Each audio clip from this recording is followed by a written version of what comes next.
नमस्कार, अनादि टीवी देख रहे हैं आप। मैं हूं आपके साथ गुंजन लोधी और चलिए शुरुआत करेंगे बुलेटिन की। मध्य प्रदेश विधानसभा में स्वर्गीय राजेंद्र प्रसाद शुक्ल की जयंती पर पुष्पांजलि कार्यक्रम आयोजित किया गया। कार्यक्रम में मुख्यमंत्री डॉक्टर मोहन यादव, विधानसभा अध्यक्ष नरेंद्र सिंह तोमर समेत कई जनप्रतिनिधि मौजूद रहे।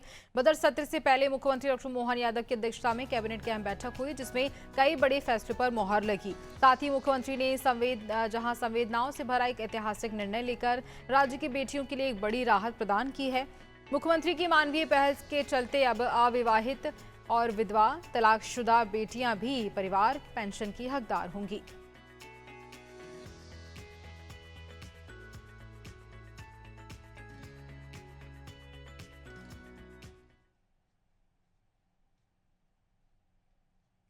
स्वर्गीय राजेंद्र प्रसाद शुक्ल की जयंती पर मध्य प्रदेश विधानसभा में पुष्पांजलि कार्यक्रम आयोजित किया गया। कार्यक्रम में मुख्यमंत्री डॉक्टर मोहन यादव, विधानसभा अध्यक्ष नरेंद्र सिंह तोमर सहित कई जनप्रतिनिधि मौजूद रहे। मुख्यमंत्री मोहन यादव ने कहा, स्वर्गीय राजेंद्र प्रसाद शुक्ल ने प्रदेश और देश को अलग पहचान दी है और सरकार उनके बताए मार्गों पर चलेगी। वहीं विधानसभा अध्यक्ष नरेंद्र सिंह तोमर ने कहा है कि शुक्ल जी आज हमारे बीच नहीं है, लेकिन उनका जीवन हम सभी के लिए प्रेरणा है। स्वर्गीय राजेंद्र प्रसाद शुक्ला जी, जिनका अपना आज के समय के बिलासपुर छत्तीसगढ़ प्रांत से आते थे, संयुक्त मध्य प्रदेश के तत्समय के बहुत अच्छे नेता, जिनने गांव-गांव में पदयात्रा करते हुए अपनी राजनीतिक चेतना को जगाने का प्रयास किया। प्रारंभ में सहकारी बैंक के अध्यक्ष, राज्य के मंत्री, विधानसभा अध्यक्ष, ऐसे कई उत्तरदायित्व का निर्वहन किया।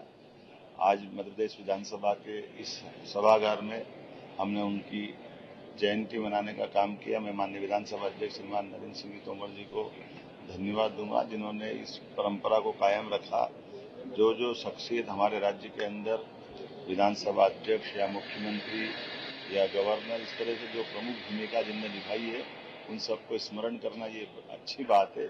मैं अपनी ओर से उनके परिवार के और उनके सभी इष्टजनों को भी स्मरण करना चाहूँगा, जिनके घर में ये शख्सियत पैदा हुई, जिनने उनके परिवार सहित प्रदेश की, देश की एक अलग पहचान दी।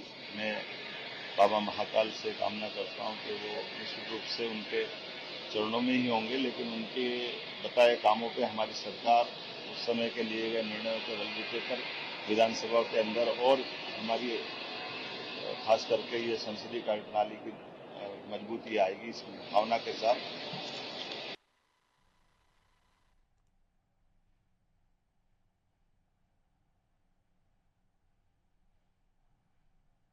बजट सत्र से पहले मुख्यमंत्री डॉक्टर मोहन यादव की अध्यक्षता में मोहन कैबिनेट की अहम बैठक हुई, जिसमें कई बड़े फैसलों पर मुहर लगी।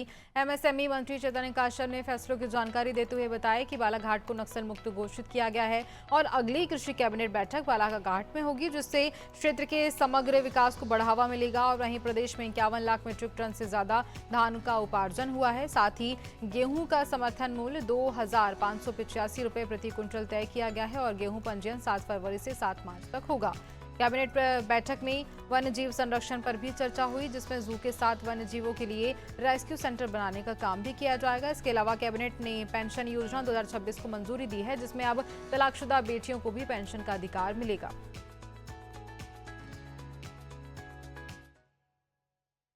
कैबिनेट एग्रीकल्चर यह कृषि का वर्ष है और अब तेज गति से बालाघाट क्षेत्र, पूरा जो नक्सल प्रभावित इलाके भी थे, उनमें भी सारी कृषि की गतिविधियों में तेजी आए। उसके लिए कृषि कैबिनेट अगली बालाघाट में की जाएगी।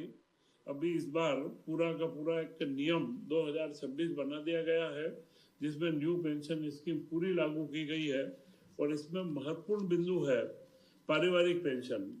जो केंद्र सरकार द्वारा पारिवारिक पेंशन का प्रावधान जरूर था, परंतु वह बहुत कम लोगों को मिल पाती है। हमने मध्य प्रदेश सरकार ने इसमें विशेष रूप से जो प्रावधान किया है, वह प्रावधान है तलाकशुदा पुत्री। अभी तक पुत्रों को ही इसमें पेंशन प्राप्त होती थी, परंतु तलाकशुदा पुत्री का भी प्रावधान इसमें किया गया है। इसी के साथ मुख्यमंत्री जी ने एक नई योजना को बनाने का भी निर्देशित भी किया है कि जहां पर जू बनते हैं, जिनमें हमारे वन्य जीवों को रखा जाता है, उसी के साथ में रेस्क्यू सेंटर भी बनाया जाए।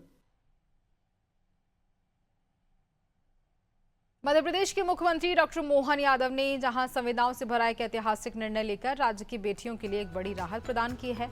अब ऐसे समय में जब पिता का साया बेटियों के सर से उठ जाता है और घर में मां की ममता भी नहीं होती, नियमों की अड़चन के कारण बेटियां पेंशन पाने से वंचित नहीं रहेंगी। मुख्यमंत्री की मानवीय पहल के चलते अब अविवाहित, विधवा और तलाकशुदा बेटियां भी परिवार पेंशन की हकदार होंगी। ये कदम न केवल प्रशासनिक निर्णय है, बल्कि समाज के कमजोर वर्ग और बेटियों की भावनाओं को सम्मान देने वाला एक ऐतिहासिक फैसला माना जा रहा है।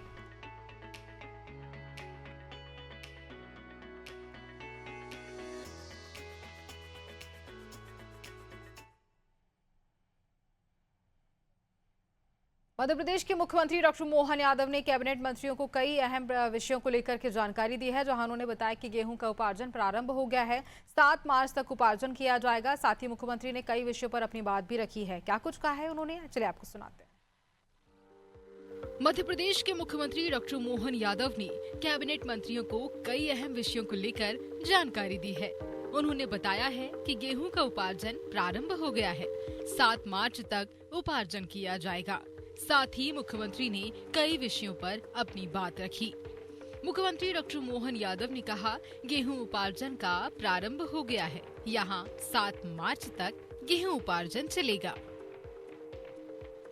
गेहूं का उपार्जन प्रारंभ हो गया। 7 फरवरी से 7 मार्च तक होगा। 3188 हमने पंजीयन केंद्र बनाए और इस बार समर्थन मूल्य भी गत वर्ष से 160 रुपये ज्यादा, 2585 रुपया है।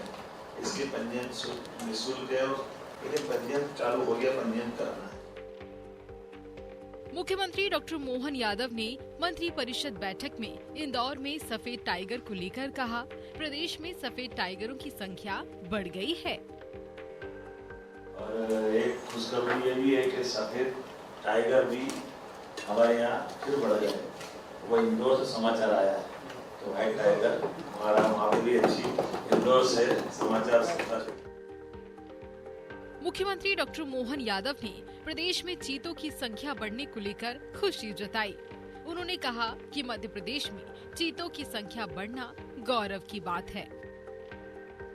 मैं बधाई देना चाहूँगा, चीतों का परिवार बड़ा आशा से आशा आज हमारे नए शावक आए। ये संदेश के माध्यम से देश के अंदर और दुनिया के अंदर ये बड़ा अभियान है। एक तरह से जो जाति विलुप्त हो गई थी वो पुनर्जीवित हो गई। ऐसे में अब इनकी संख्या 33 हो गई और अभी 2-3 और अच्छी खुशखबरी आने की संभावना मिल गई। तो ये बड़े अपने एक तरह से बड़ी अच्छी बात है हमारी। मुख्यमंत्री डॉक्टर मोहन यादव ने स्वास्थ्य के संबंध में कहा कि स्वास्थ्य के क्षेत्र में अच्छा सकारात्मक संदेश मिला है। टीबी उन्मूलन में मध्य प्रदेश देश के शीर्ष 5 राज्यों में शामिल हो गया है। स्वास्थ्य के क्षेत्र में अच्छा सकारात्मक संदेश मिला है। स्वास्थ्य के मामले में जो हमारे यहाँ मातृ मृत्यु दर 173 थी, MMR बोलते हैं इसको, अब ये घट करके 142 रह गई। इसी प्रकार से शिशु मृत्यु दर IMR बोलते हैं, ये 41 से इससे घट करके 37 हो गई। तो ये बधाई देना चाहते हैं, अपना अच्छा काम हो प्रदेश में, हमारे सबके लिए उल्लेख। टीबी के उन्मूलन के कार्यक्रम में मध्य प्रदेश 5 शीर्ष राज्यों में से हुआ। सिकल सेल में भी हमने स्क्रीनिंग उपचार की बड़ी व्यवस्था की और आयुष्मान योजना के माध्यम से भी देश में हम नंबर 1 पे हैं। एयर एम्बुलेंस की सेवा और बाकी चीजें, योजना का, ऐसे कई प्रकार के चीजों में लगातार आगे बढ़ा।